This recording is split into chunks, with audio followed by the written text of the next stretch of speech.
édition spéciale. Week-end de feu au front avec des combats particulièrement houleux et intenses.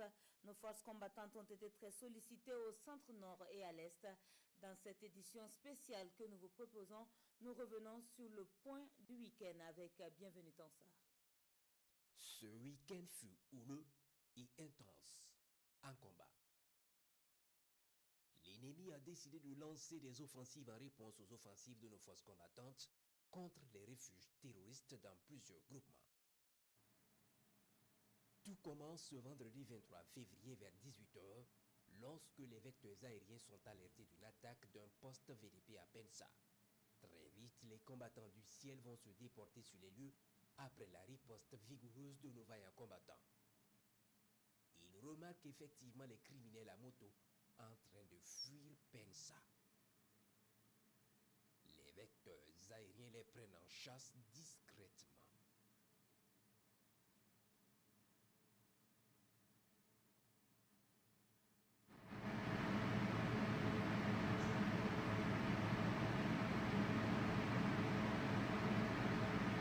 À un moment donné, ils marquent une halte sous un arbre pour se rassurer si le danger n'est pas dans le ciel et très vite, ils reprennent la progression espérant être tirés d'affaire.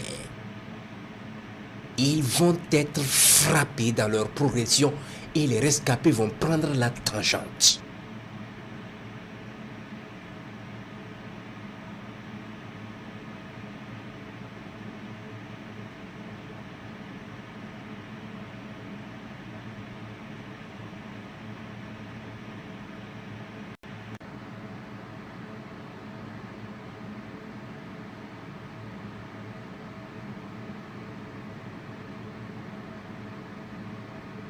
Ils brûlent avec leurs moyens sur cette position.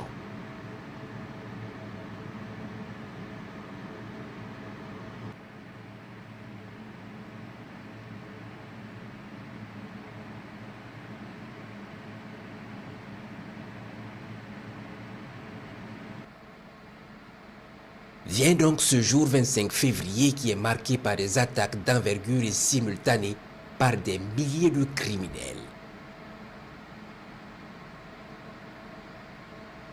Tout commence ce matin à 5 h 30 lorsque les combattants du ciel reçoivent l'alerte de l'attaque de la base de Natiabwani à l'est. Très vite, ils s'y déploient et constatent au loin que les combats ont commencé et sont intenses.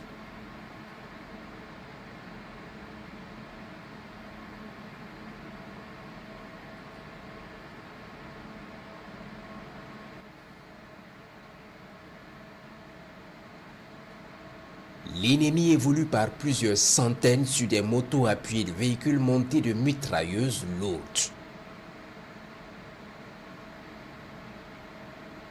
Les combattants du détachement ripostent et tiennent leur position.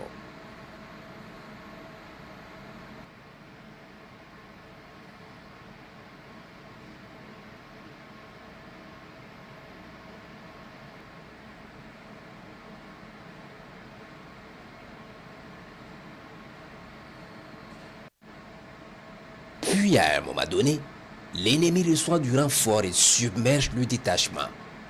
Ils sont à présent près d'un millier de terroristes qui avancent sur la base.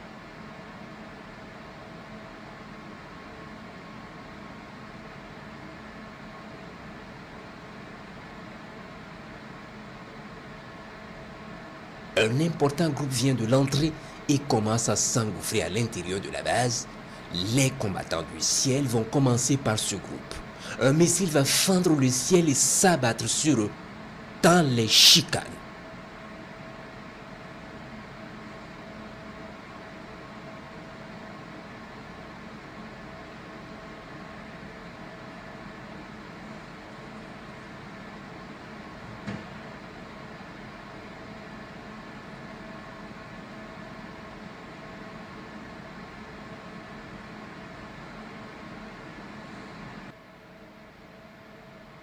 Puis c'est la débandade dehors. Ils tentent de prendre la fuite, mais les combattants du ciel n'ont pas dit leur dernier mot. Ils sont frappés efficacement dans leur fuite.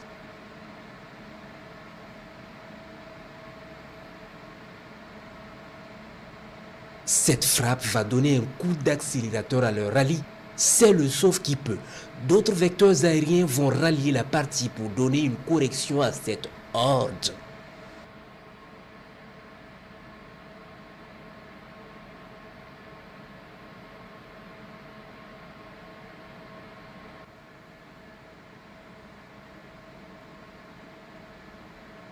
Ils sont tellement affolés qu'ils ne savent plus quelle direction prendre.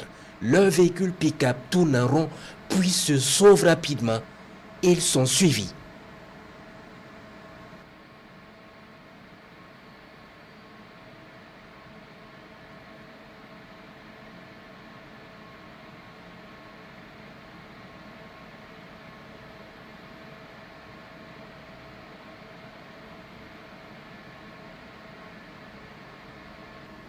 Une colonne de déserteurs à moto est repérée. Il est 6 heures lorsqu'un missile les rejoint dans leur progression.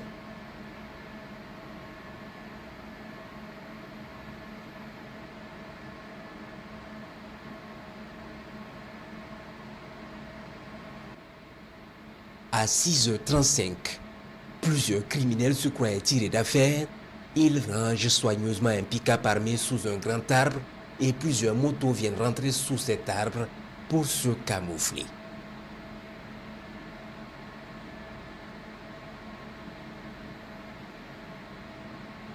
Leur manœuvre est suivie de près par les combattants du ciel.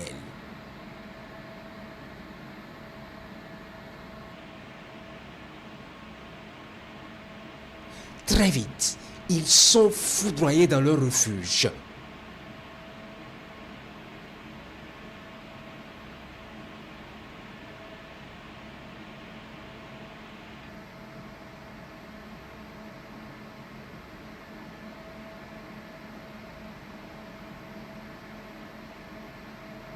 Le pick-up et son contenu vont cramer dans des explosions de munitions.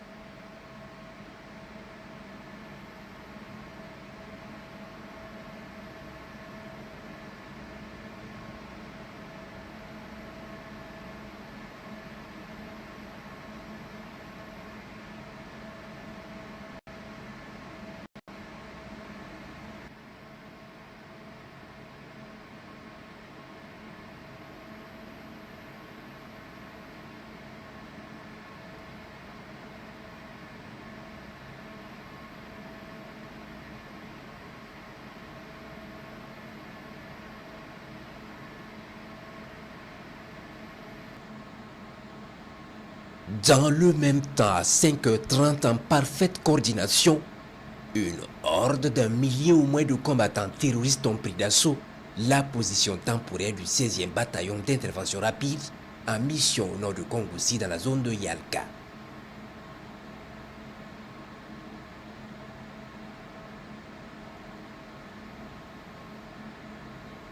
Des vecteurs aériens vont également mettre le cap et apercevoir à l'approche une longue colonne de criminels qui s'étend sur des kilomètres.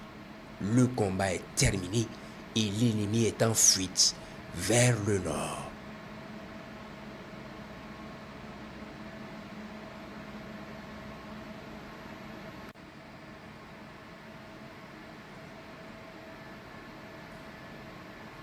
Ils sont soigneusement pris en chasse par les vecteurs aériens, puis à un moment donné, un bon nombre marquent un arrêt pour faire le point sous un grand arbre.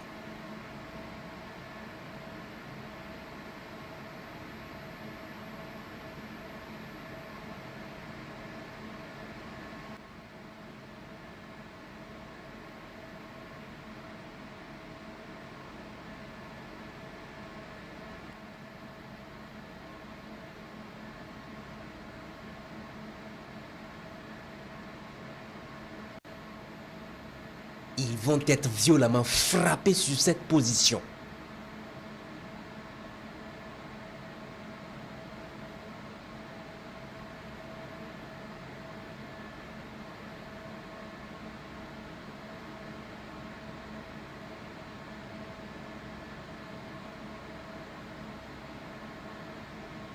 Puis c'est la débandade de ceux qui ont échappé. Laissant brûler dans un grand feu leurs camarades.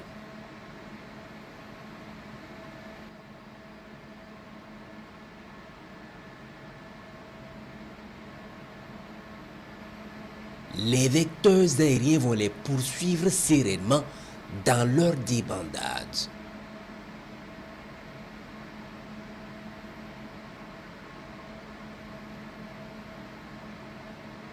Un groupe de criminels à moto va rejoindre un autre groupe important stationné sous un arbre et très vite, ils vont vouloir reprendre la progression et c'est là qu'un missile va s'abattre sur eux.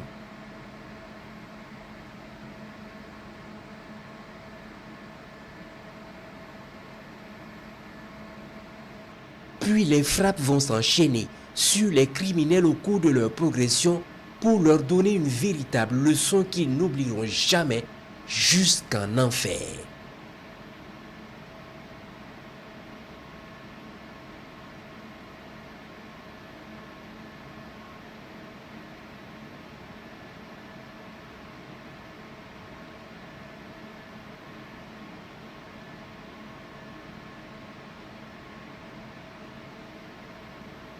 Dans le même temps, une troisième attaque d'envergure est signalée vers 7 heures dans la zone de Waiguya contre la position du bataillon mixte de marche à Touissan.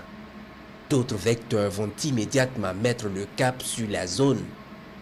Ils constatent effectivement à l'approche une longue colonne en fuite vers Thio.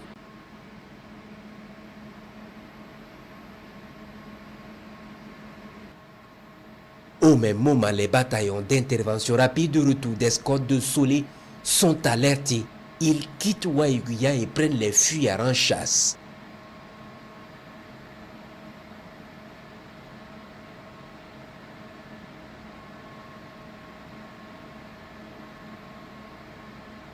Ils demandent au vecteur de les laisser ce groupe. Ils lancent la traque et engagent le combat dans le dos des fuyards et neutralise le maximum de ceux qui ne pouvaient aller vite.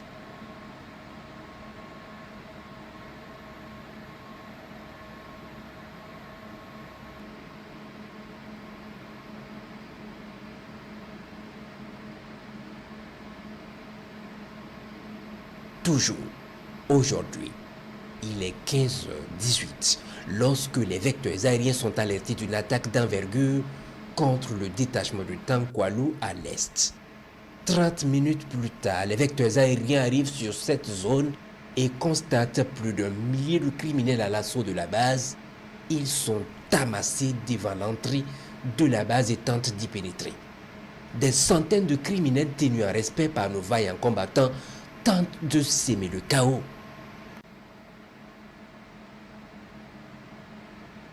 Comme des fourmis, les combattants du ciel vont préparer l'attaque.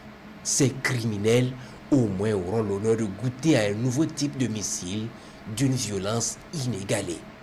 Le missile fend le ciel et les foudroie.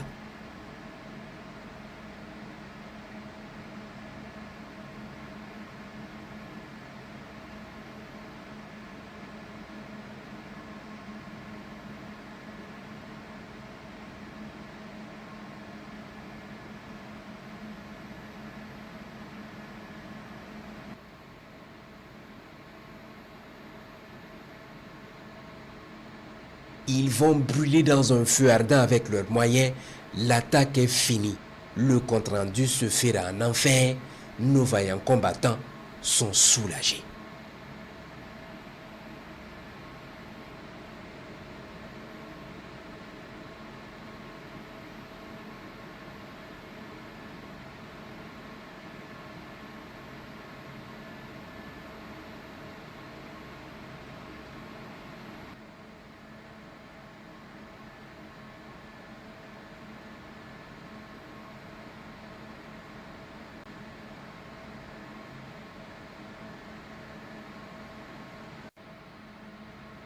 Les opérations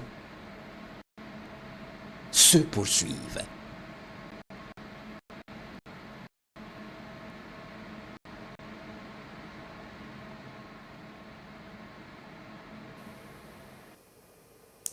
Et c'est tout pour cette édition spéciale. Merci de nous avoir suivis.